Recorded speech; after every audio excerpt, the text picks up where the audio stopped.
गुणमत धंधो हर जी ओड़ हिकिड़ी प्यारी आहे। दुकानदार खे हिकिड़ी बुकी हिकिड़ी जंहिंखे रुगो ताराजी सां सामान तोड़े उहा प्यारी अथसि, बांग जो फर्ज़ न अदा कंदो। चई बाबा बुकियूं घणियूं भाई कीअं मां दुकान बंदि कयां? अरे पंज खोले छॾी। मुंहिंजो हुज़ूर साईं फरमाईंदो त जेको सुबुह जी नमाज़ पढ़े ऐं टे पहरी जी नमाज़ पढ़े जहन्नम जा दरवाज़ा बंदि थी विया, जन्नत जा दरवाज़ा खुली विया। हा, जहन्नम जे दरवाज़े ते सील मोहर ॿारण जे बजाए जन्नत जे दरवाज़े ते सील मोहर ॿारे छॾे। हालत ॾाढी ॾुख जहिड़ी ॻाल्हियूं, मां जेकर ॾुख जहिड़ी ॻाल्हियूं न वेही कयां त राति सॼी रुगो ॾुख में गुज़री वञे। रुगो हालात असांजा अहिड़ा पिछड़ा थी विया आहिनि असां मुस्लमाननि जा। बसि अलाह चल रहम करे, अलाह चल रहम करे, हुज़ूर साईं जी उम्मत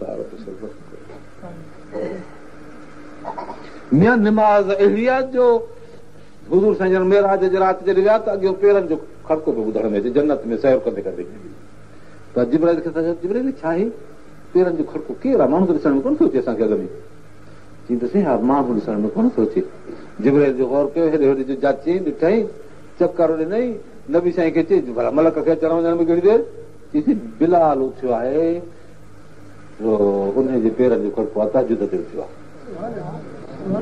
मियां ग़रीब हज़रत बिलाल उथियो आहे राति जो घर जे अंदरि उते नफ़िल पढ़ण जे लाइ त जन्नत में कड़को पेरनि जो पए थो। मेराज जी राति नबी ॿुधी चए थो त असां खां अॻ में केरु थो पेरे घुमे। निमाज़ एॾी शइ आहे, तूं हिकु कदम हण त जन्नत में कड़को।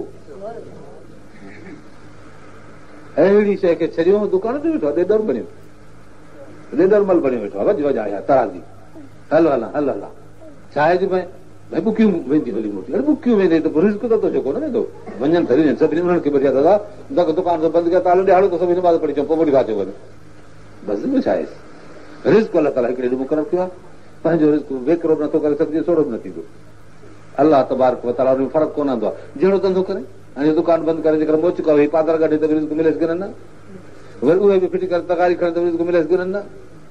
बसि रोड ते वञी बीह पिने त बि रिस्क मिलेसि। रिस्क हिकिड़े ॾींहुं मुक़ररु थियल आहे, पर रस्ता माण्हू ग़लति इस्तेमालु न करे।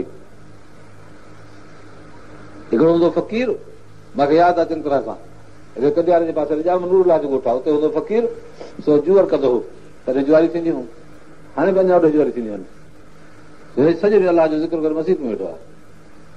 माण्हू चवंदो मानस पोड़ीअ खे त पुराणी तव्हांजी पुट कई आहे जुअर सां त जुअर त खाइजी वियो ज़ाहिर में, उहा जे पोड़ी अचे त वरी अचे ॿाहिरि दड़का ॾे छोरा न भागा त हिते वेठा मस्जिद में वञ वञी झार अकिल हो जो वञे त ॾिस त झार आई कंदा मोटी वरी अचे वेही रही घर।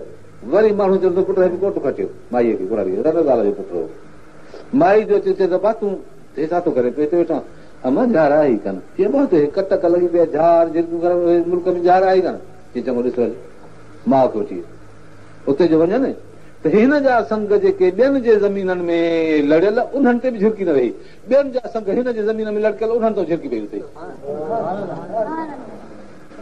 हे मस्जिद में अलाह जो ज़िक्र वेठो करे अलाह हुते झार पियो हुनजी अकिले आहे की न इहा ॻाल्हि कार साज़ कार मां दर कार मां असांजो कार साज़ असांजे कमनि में जॾहिं आहे फिक्र मां दर कार मां कार मां असां पंहिंजो पाण पंहिंजे कमनि में फिक्र करियूं इहो आज़ार आहे। हा माण्हू ईअं रस्ते सां हले पियो पर रब खे हरगिज़ न विसारे।